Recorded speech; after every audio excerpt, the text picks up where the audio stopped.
თქვენი აზრით რომელს უფრო ენდობოდა შევარდნაძე, ეგრეთ წოდებულ რეფორმატორებს თუ ნომენკლატურას? ედვარდ შევარდნაძეს. თავის თავს? კი.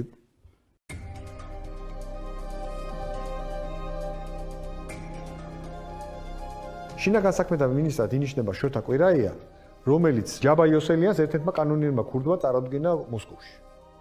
მაგრამ ეს შოთა კვირაია ხდება მთავარი იარაღი შემდეგ ჯაბა იოსელიანის წინააღმდეგ ბრძოლაში.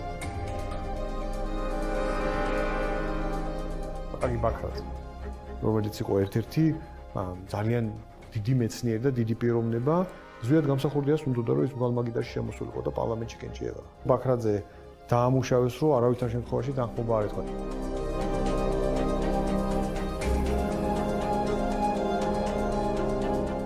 გოგი თოფაძე როგორ მიყვებოდა რომ ბიჭო იმდენი ფული მოიტანეს რომ ამაზე ვარი რომ ამა თქვენ და დროზე ავირჩიოთ ეს ადამიანიო. ნინო გურჯანაძის არჩევაზე? ვინ იხდიდა ამაში ფულს? ნინოს წინააღმდეგ იხდიდნენ ფულს.